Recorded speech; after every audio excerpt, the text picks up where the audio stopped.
She eats more than a hog and whines more than a broken gate, but you'll get your cow. Edna's words cut Leah deeper than any whip. A cow. That's all she was worth. Cullen Rayner, the mountain of a man who now owned her, didn't flinch, didn't even look surprised. Just a flicker in those canyon shadow eyes. Dramatic irony? He wasn't after a womb to warm his empty shack. He needed a heart. Leah had kindness buried so deep, even she had forgotten it. They all underestimated her. How could they have known? Her quiet compassion will be the only thing to save them all. She eats more than a hog and whines more than a broken gate, but you'll get your cow. Edna's words cut Leah deeper than any whip. A cow. That's all she was worth. Cullen Rayner, the mountain of a man who now owned her, didn't flinch, didn't even look surprised. Just a flicker in those canyon shadow eyes. Dramatic irony? He wasn't after a womb to warm his empty shack. He needed a heart. Leah had kindness buried so deep, even she had forgotten it. They all underestimated her. How could they have known? Her quiet compassion will be the only thing to save them all. The autumn wind howled a mournful dirge across the Wyoming territory, each gust a sharp reminder of Leah's disgrace. Not just pregnant, though that alone was enough to earn her mother's scorn, but visibly pregnant, a walking testament to shame. So Edna Whitmore, flint-eyed and unforgiving, had struck a bargain, a cow for a cumbersome daughter. Dustwater Crossing was a graveyard of broken dreams, a collection of ramshackle buildings clinging to the parched earth. That morning, the livestock pens reeked of manure and desperation. As the sun clawed its way over the horizon, Edna dragged Leah through the muddy yard, her grip a vice on Leah's arm. Each step sent a jolt of pain through Leah's swollen ankles. She was a spectacle, a plump, pregnant girl being hauled like livestock. Leah kept her gaze fixed on the ground, the familiar sting of shame burning her cheeks. 7 months gone, and feeling every ounce of her 20 years. "Straight ahead, girl," Edna barked, her voice like gravel. "You ain't got nothing to be proud of." The market buzzed with the usual chaos. Ranchers hollering, pigs squealing, traders hawking their wares. But the undercurrent of whispers followed Leah like a shadow. That Whitmore girl, knocked up, selling her off. The words pricked at her skin, each syllable a fresh wound. Then she saw him, Cullen Rayner. He stood apart from the commotion, leaning against a weathered fence post, a silent monolith. He was a man carved from granite, all sharp angles and imposing size, 6 feet tall, maybe more, with shoulders that could carry the weight of the world. A wide-brimmed hat shadowed his face, but Leah could feel his gaze, heavy and unwavering. Edna marched forward, not bothering with pleasantries. "You Rayner," a curt nod. "You said you'd take her." Edna shoved Leah forward, nearly sending her sprawling. "Well, here she is." Cullen's gaze flickered over Leah, lingering for a moment on the swell of her belly before returning to her face. She kept her eyes down, terrified of what she might see.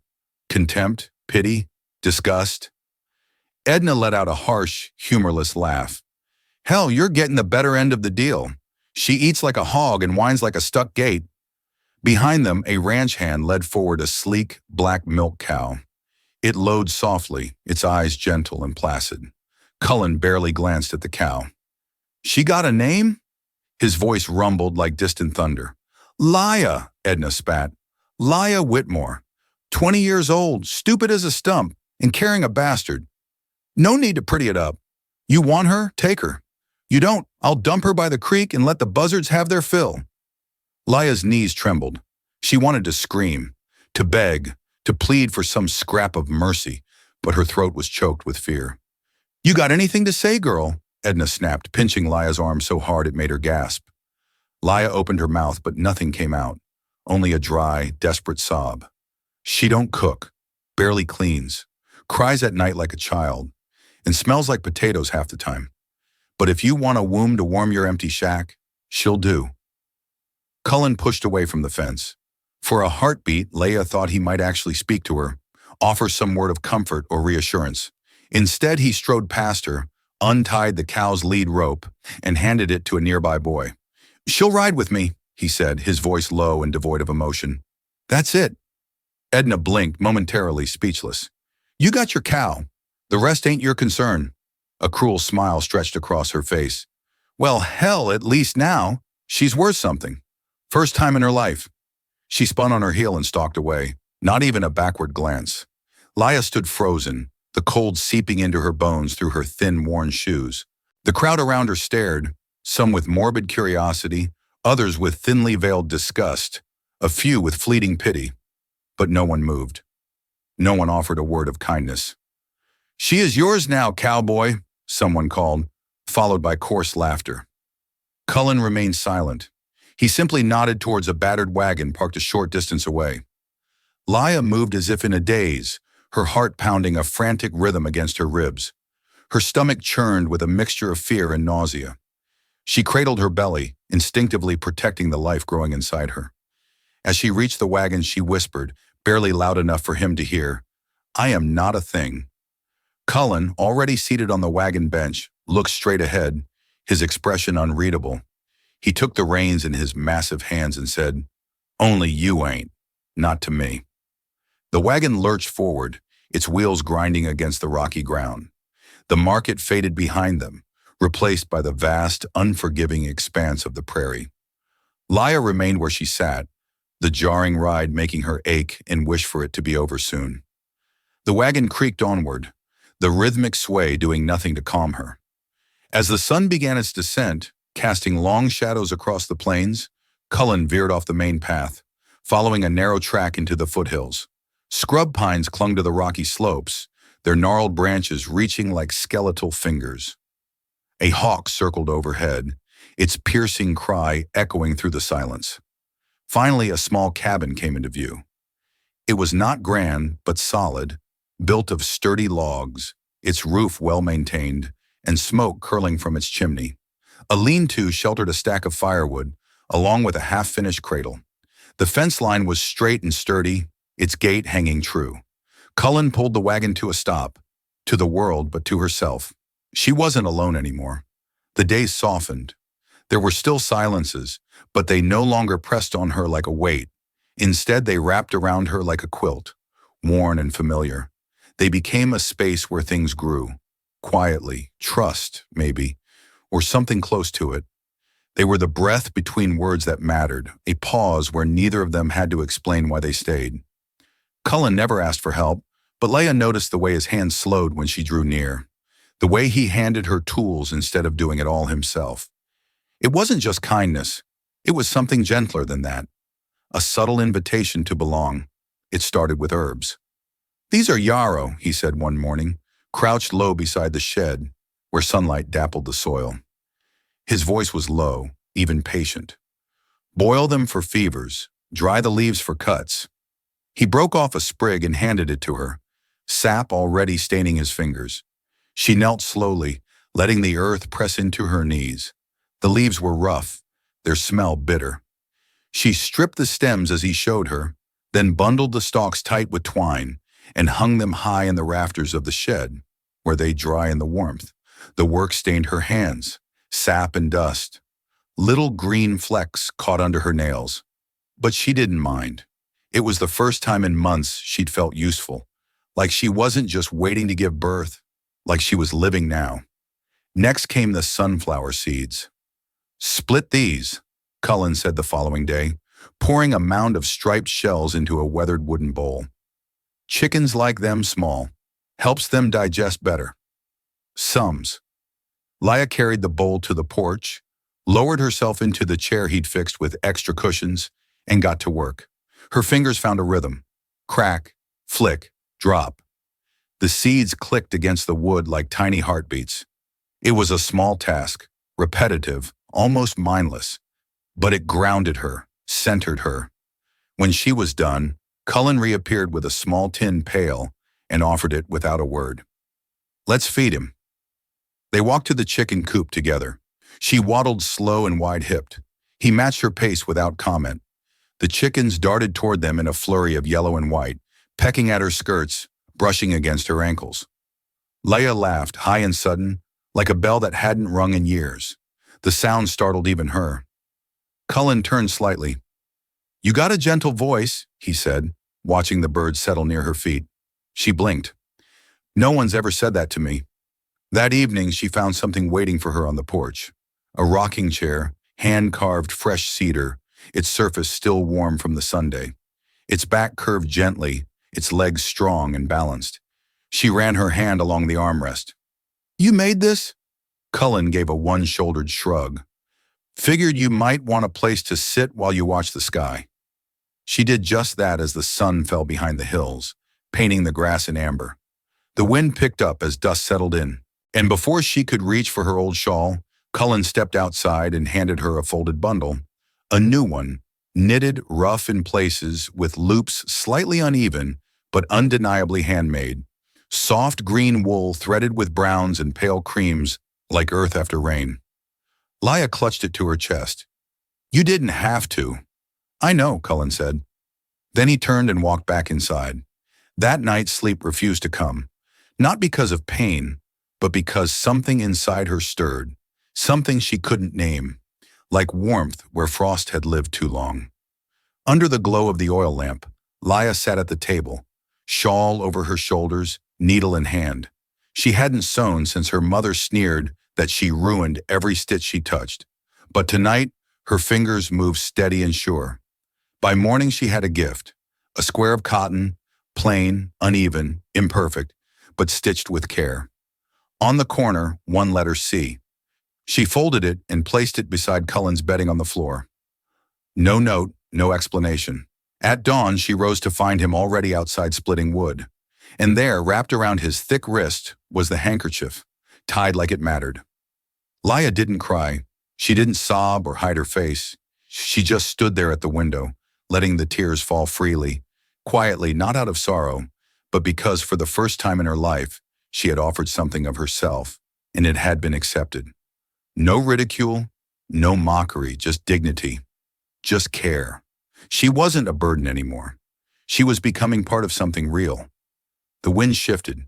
It came sharper that morning, carrying not the scent of dust or wildflowers, but trouble. Cullen noticed first a flicker on the horizon, a wagon drawn by two dark mays, followed by a smaller rider on horseback. One wore a long black coat and a collar high at the neck, the town preacher. The other rode stiffly, a rifle slung behind his back, the sheriff. And between them, perched upright in the wagon seat, was a woman with gray stray hair coiled like a noose, Edna Whitmore. Laia saw the dust cloud from the porch. Her hands froze over the laundry basin. The fabric clung to her knuckles, soap suds dripping like sweat. No, she whispered. Cullen stepped up beside her. Inside she obeyed, heart pounding, the swell of her belly suddenly feeling 10 times heavier. By the time the visitors dismounted, Cullen had already latched the barn doors, drawn the curtains, and pulled the long rifle from the top shelf of the wardrobe.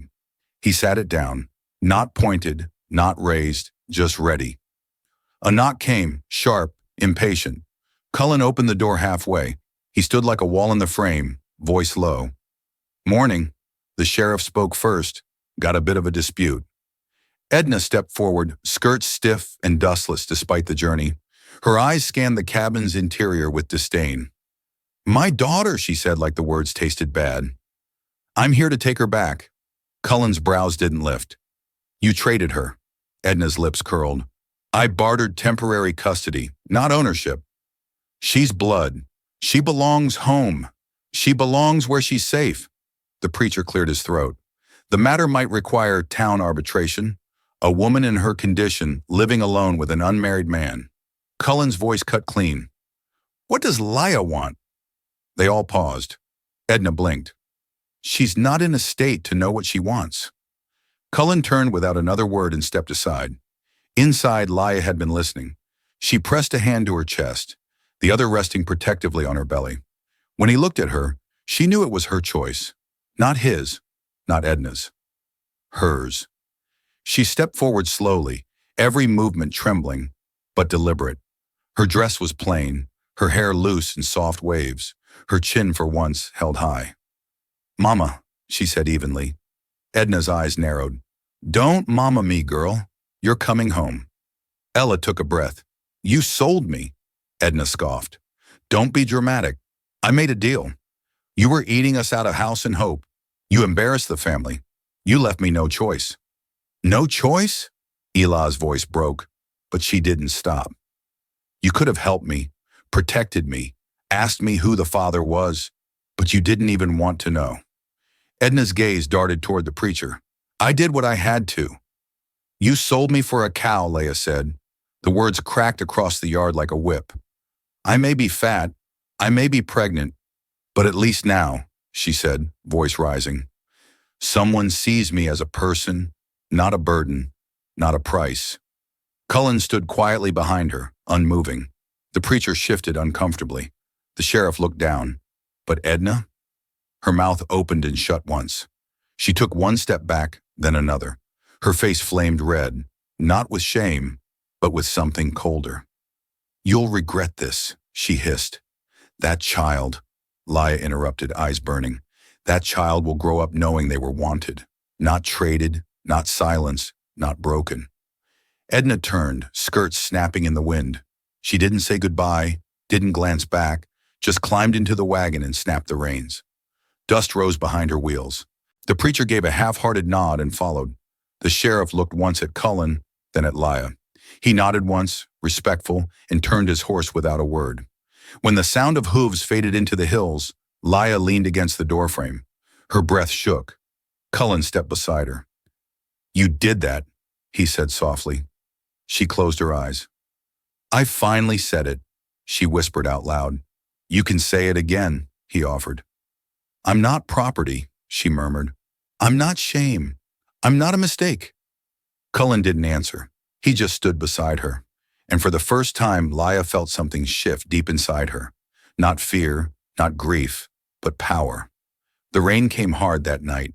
It beat against the windows like fists, wind howling through the eaves, lightning cracking over the hills. Inside the barn, warmth flickered from a lantern. The horses were quiet, sensing the shift. The air smelled of hay, wet wood, and coming change. Leah gripped the edge of the blanket beneath her. Her breath hitched. The pain had started just after dusk, low and steady. Now it came in waves, sharp and deep, ripping through her like thunder. I think it's time, she whispered, tears already lining her lashes. Cullen was beside her in a breath.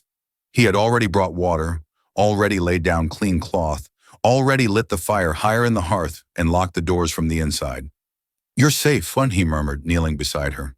We'll do this together. She nodded, biting her lip through the next contraction. The storm outside raged, but in the barn there was only the sound of her breathing, the rustle of blankets, the steady scrape of Cullen's boots as he moved, bringing towels, holding her hand, soaking cloth to press against her forehead. I can't, she whimpered once, when the pain flared sharp and cruel. You can, he said softly, leaning closer. You already have. His hand was huge but gentle against her back, anchoring her as she cried out, Breathe, Leah. Just breathe through it. She screamed then, loud, raw, a sound from someplace deeper than bone. Sweat poured down her face. Her whole body shook. You're doing it, Cullen whispered. Almost there. The next push tore her, but after it, silence. Then a cry, wild and furious and alive. Leah sobbed before she even saw her. Cullen leaned back, cradling a tiny bundle slick with life. His face was unreadable, but his hands shook just slightly. He wrapped the baby gently, checked her, and then looked at Leah. She's here, he said voice. Then slowly, reverently, he placed the baby in Leah's arms. She looked down, red skin, closed eyes, a mouth open wide in protest, fingers clenched, tiny and perfect. Leah gasped, half laugh, half sob. She's beautiful, she whispered. Cullen crouched beside her, one knee in the hay, watching mother and child as if afraid to break the moment. He didn't reach out. He just looked and said, This little girl, she's proof. Leah blinked at him, still crying. Proof? She asked. That you lived, he said. That you fought. He reached for a towel and gently wiped her temple. She's the reason they don't get to write your story anymore. Leah clutched her daughter closer. In her arms wasn't just a child, it was everything she had survived for. Outside, the storm broke into quiet drizzle. Inside, new life breathed for the first time, and Laya, torn, aching, exhausted, had never felt more whole. Rumors like prairie fire always find their way, but this time they didn't carry shame. They carried curiosity, then wonder, then quietly respect. It started with whispers in the general store. The blacksmith's wife saw her first, Laya, in a plain dress that hugged her full figure. Cheeks flushed with late summer sun, her newborn daughter cradled to her chest. Beside her stood Cullen Rear, a mountain of a man, flannel shirt rolled to the elbow, his gaze following Laya's every step like she was the only thing that ever made sense. No chains, no leash, just something stronger than either. Devotion.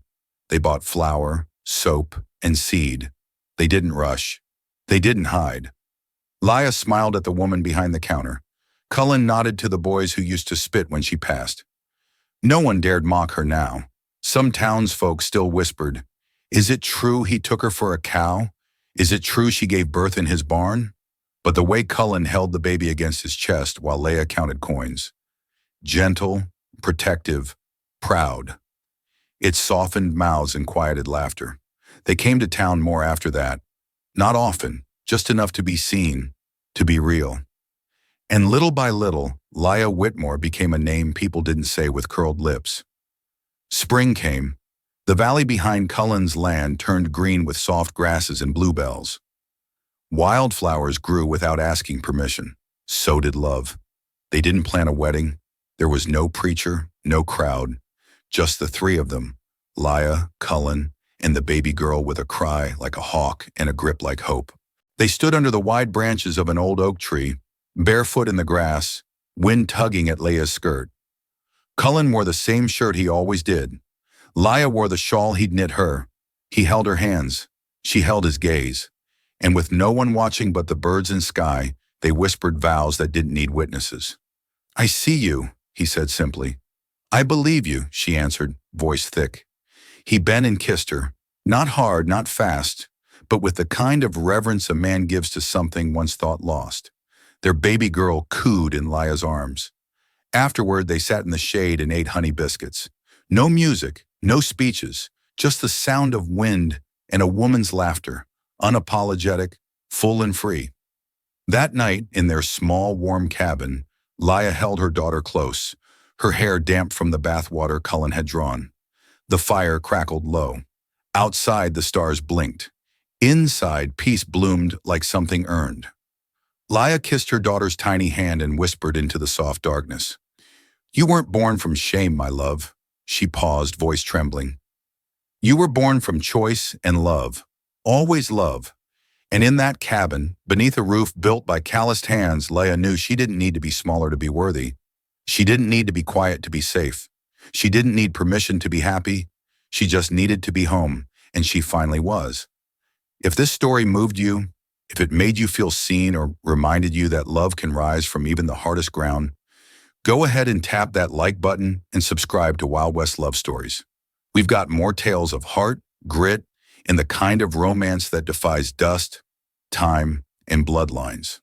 Because out here, love rides taller than legend, and no soul is ever too broken to be chosen. Stay wild, stay warm. We'll see you in the next story.